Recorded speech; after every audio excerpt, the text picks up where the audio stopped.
Hey, good morning, War Gamers. We're going to take another look at the Panzerblitz East Front. Now, my last video I posted up, I had set up according to the scenario. We were looking at scenario 1, and these were the hexes that it said to set up. And so it totally confused me because I had thinking that these were placeholder graphics for like towns and these were cities. And actually, I believe now more correctly, these are supposed to be like wheat fields, cornfield kind of a thing. These yellow squarish looking hexes here. And what happened, according to my understanding, I'm slow to catch all these things, but when map number 2 was put into the vassal module, in order for it to line up with all this, vegetation and the river hexes and everything to line up properly, they like flipped it. But when they flipped the map, the hex numbers did not stay where they're supposed to. Instead, they flipped upside down and moved with the terrain. And so what that caused was the starting pieces to be placed down here at the bottom of the map.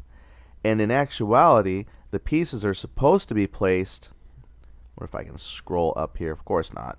Let me unzoom a bit. So really, you're starting Russian or Soviet troops are going to start up in these 4 city hexes. So let's move these up and I'll show you what I mean. So near the top there are these 4 hexes of city squares. So now when they got to go south, it's not 2 turns and they're off the map. Now it's going to be several turns of working south before they get off the map. That's good. So now the city hex is actually a city hex. It's still a small city, but I still say densely occupied buildings, not so much a city. But now they got to actually travel south. They actually have a chance to cross the river, because I remember reading something about the importance of the river, and I thought, well, all of that is not there or even a consideration because you set up near the south border. But now you do have to worry about crossing a river. How is that going to slow you down, affect your movement, things of that nature? Do you take the road? Because now they're right there on the road. And that's a big problem now for the German setup. Big problem, because now they start moving some of these stacks up. Yeah, see, all that stuff I put on the south can get shifted. And here come my guns. We'll talk about that. So now this creates a totally different picture in which you can, think about setting up your troops. Now, they still say you got to be placed within 8 hexes. Oh, and the other thing too is, now that we're looking at the map and kind of based on that setup, since they have to go off east and they're going south, it's possible that this scenario in the future will not have a 2 map, because honestly, there's no benefit of going west. So there's practically little to no use on setting up over here on this side. So it's quite possible they might trim it down. They might say, set up within 7 hexes, which would keep you on this board, if I remember right. Let's see here. 1, 2, 3, 4, 5, 6, 7. That would put you on this outside hex. And, I could see that was the only reason for really putting this map board in the first place, was so you had a full hex to set up on. But, you would be right here on this border hex if you were going to set up within 7 instead of 8. But now, see, here's the thing, though. If you set up within 8, 1, 2, 3, 4, 5, 6, 7. That still puts you right here on this map edge, and that's too close according to the scenario. Let me go ahead and open up that scenario again. Now I have it here.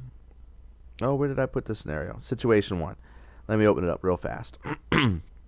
Now this is not the updated one. He actually, Lewis updated the scenario yesterday, I think. Yesterday, I believe it was. And he changed the starting map hex locations here.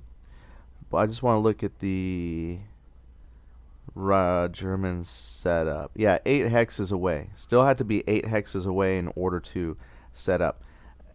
So technically, you couldn't put them on this map edge. I think And I don't know how it would really affect balance, but if you just change the scenario to say starting within 7, that would allow you to play on one map. That would give you a chance to put some German units like right here on the eastern part. But as it stands, you're going to have to put your Germans like kind of at a diagonal to the east and some along the south. And then possibly maybe, let's see, 1, 2, 3, 4, 5, 6, 7, 8. You're going to maybe put 1 or 2 German units up here, and then you can kind of see which way the Russian player moves. Is he just going to follow this road out, which means you're going to have to drive south a little bit, or place a German unit in here. But look at this. It's a whole bunch of forest here as well. So it's going to be really, really tough to decide where to set up. As a German player, you're probably going to want to set up somewhere down here on the road. That way, once you kind of see which direction the Russian player is going, or trying to keep the terminology in here, they got it on Soviet. So, where is the Soviet player going to take his troops?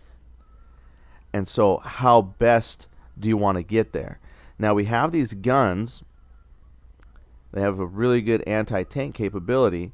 So you can't place them up that high. 1, 2, 3, 4, 5, 6. Is that on the road there?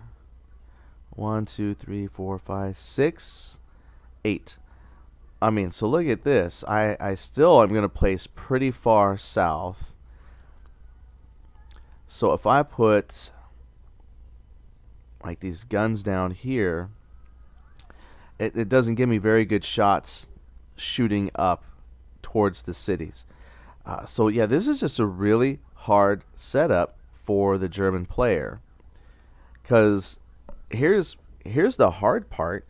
The German player knows coming in on potentially on turn 2, there's going to be Soviet reinforcements coming up from the south heading north. So in the scenario description, it starts out as kind of like almost surrounding, like a pocket, a horseshoe kind of effect on, for the German players coming up towards the Soviets here in the city. And then coming up from the south are Soviet reinforcements to try and save their comrades from that that closing attack, that surrounding maneuver. So way down here, I mean, I could see putting another gun unit. I had a third gun unit somewhere. There he is. And I know that's the other thing too, is now you got to think about placing, because corn or that wheat field stuff. Let's take a look at our I can't move this chart over. It's on my other screen, but it won't let me move it over. And I'm not even seeing on this particular chart.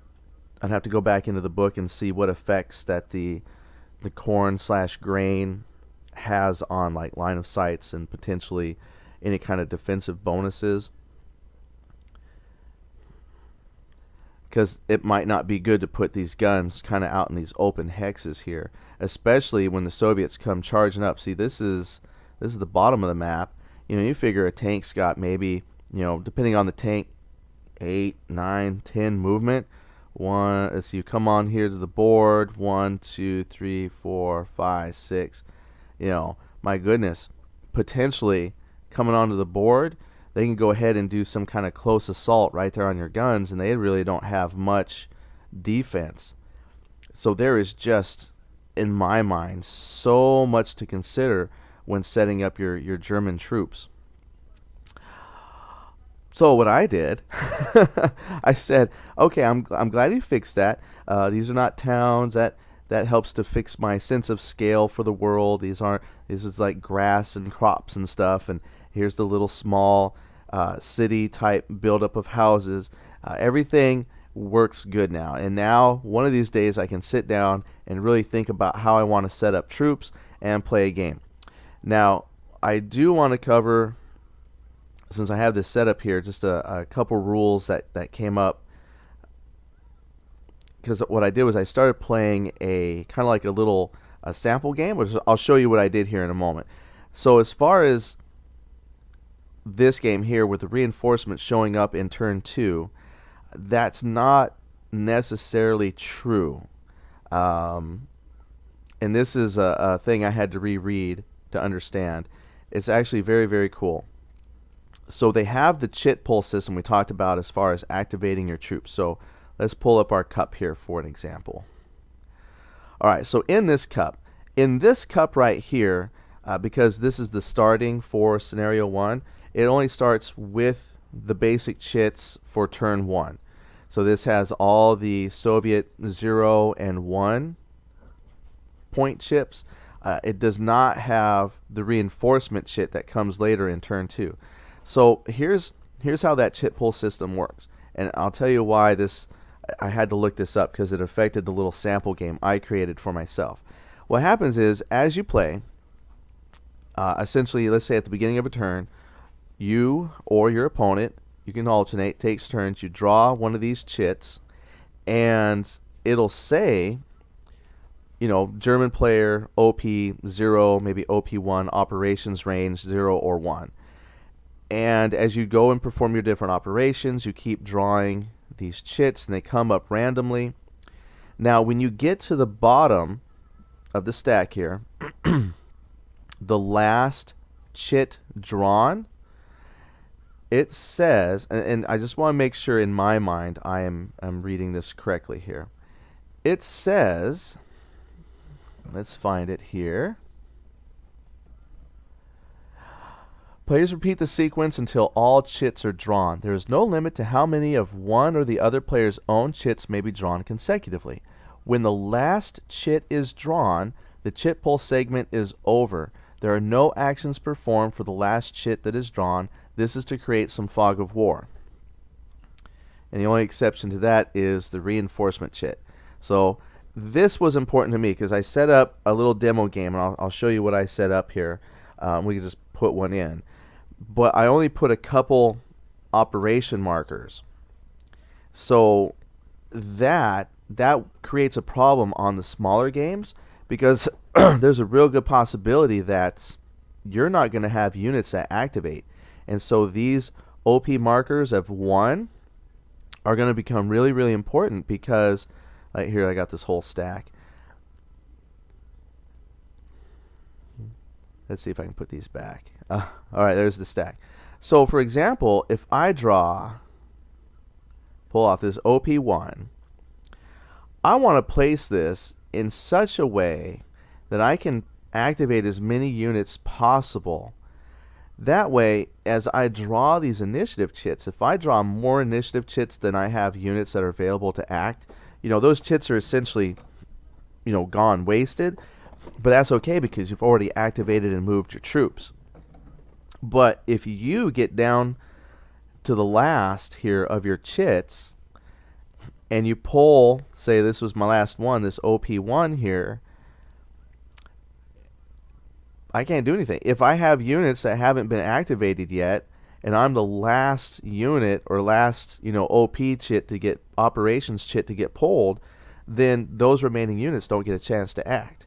And that is where you as a commander really have to strategize and take into consideration some things such as, do I stack my units? There's a 6-point stacking limit per hex. And if you don't stack your units, then there's a chance, depending on how you draw your chits, you're not going to get to activate some units. So if you have your units all spread out, so for this particular scenario, I haven't played it yet, but it's something to think about, is how close do I want to put my forces together? How spread out do I want to be to create that net to catch the escaping Soviets? There's a chance that I might not be able to activate somebody. So that chit system is very, very important. Now, what does it have to do with reinforcements? All right, so this is another pretty cool thing. Let's see if I can pull up, let's say, German reinforcement chit.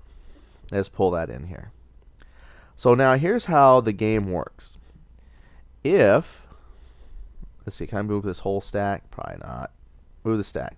Let's say I go through and I get down to like the last chit, oh, it automatically recycles. But let's say the very last chit that you pull is this reinforcements chit.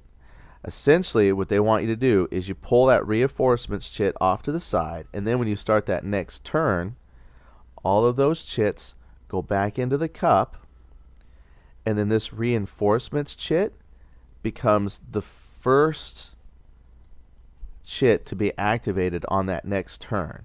So what that means is for like scenario 1, for example, the Soviet reinforcements, you add the reinforcements chit into the cup on turn 2. Then you play out the segments going back and forth, alternating the chits that you pull. Then, if the very last chit pulled is the reinforcements chit for the Soviet player, then that turn is effectively ended. You go through, do all your cleaning up of spent markers and stuff like that, and then boom, when the next segment begins, the first chit to be played is that reinforcements chit, and you stick that back into your discard pile, and then the Soviet player can bring on their reinforcement. I know I put the German reinforcement chit. I just grabbed one that said reinforcement. So that's another very cool dynamic. So even though you're expecting reinforcements to come, they might not necessarily come on the turn that you enter their chit into the cup. So it's a very simple mechanic, and it might almost seem unfair, like, really, how can I have a unit not activate? But it's possible. You know, you think about it, I think the turns are supposed to be about 15 minutes in length. In the grand scheme of things, when you are in combat, trust me, you don't even notice time flying by from the perspective of the soldier in the field. You know, 15 minutes is like a lifetime, or it can go by real fast. It's just a crazy, crazy thing that perception of time is lost. And so, you know, back here in the World War II, you know, we don't know how effective their communications were. So it's quite possible you're going to end up with some units that go through what I call, like, you know, command paralysis. They haven't received the most recent order, or they're out of touch with other elements of their unit, and so they don't know how to coordinate their attack or their movement until they reestablish that communication. So it's just deceptively, brilliantly executed by that chit pull system. Now, in White Star Rising, which is where I first saw kind of that, you know, unit paralysis there, their chit pull system has it. There's 2 end of turn markers that you put into the cup. Okay, so just slightly different.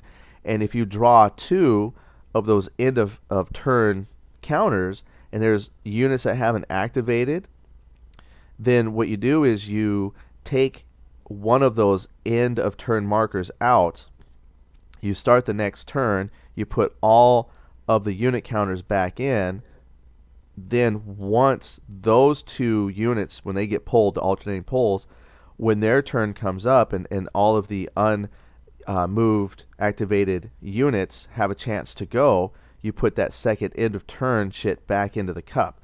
So there's a potential that units will move every other turn. Some will move every turn, some will move at most every other turn.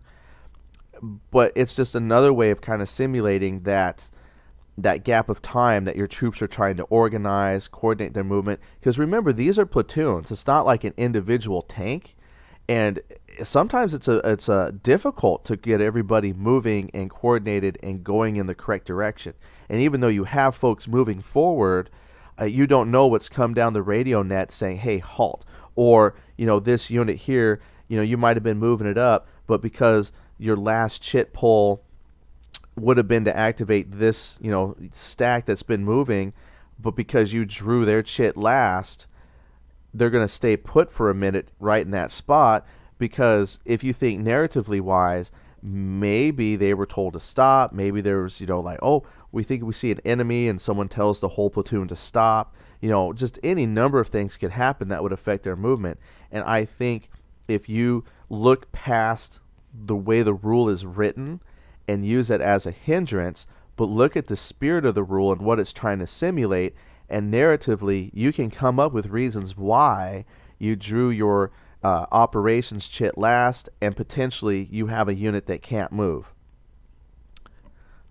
I think it's great. So that's why, as a commander, you need to really think then, how far apart do I place my units? If I draw those Operation 1 chits, do I go ahead and stick it here where I can activate several units?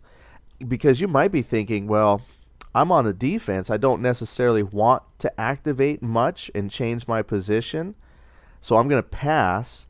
But as you pass up your opportunities to do things, because when you draw your chit, you can pass. You can say, no, I'm good, and pass. Well, here's the drawback. See, look, I just drew two Soviets in a row, and if that Soviet player keeps passing, then that initiative is kind of slipping away.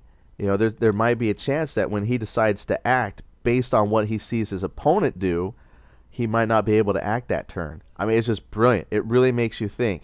I like it. I like it a lot. So those are just some rules that I read through again and really stuck out to me, and I kind of played with.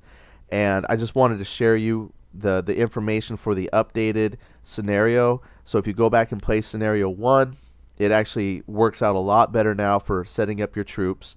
And I hope maybe if you had questions about that chit pull system, it makes a lot of sense to me. And I read it again and I thought, well, initially that's kind of weird, but the more I think about it, it's a really good initiative system that they have. And what I'll do is I'll just stop here because I wanted to update scenario 1 really. But I'm going to go ahead and come back in a little bit and show you how I set up just a little sample scenario that I did, and maybe explain some of the turns, because the game has a lot of rules kind of detailed in, but the core concept is really, really simple, and it's great. So come back, check out some of the other videos that I'll be putting up for Panzerblitz 2, and remember, it's still in beta as of March 4th of 2014. You can go to Consim Press, the Consim World, and you can get it. Just look up Panzerblitz East Front. In fact, I still think the easiest way to get there is go to Board Game Geek. They got some links there on the Panzerblitz 2, and they even have an entry for Panzerblitz East. The links there will take you to the Consim World, where you can find the Vassal module and the files that you need to play. Give your own feedback. Let them know what you would like to see.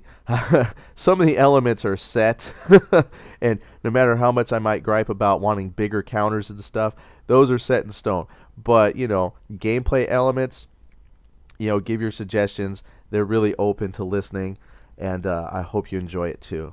Thank you so much for watching, and we'll see you for the little sample gameplay later on. Thanks. Bye.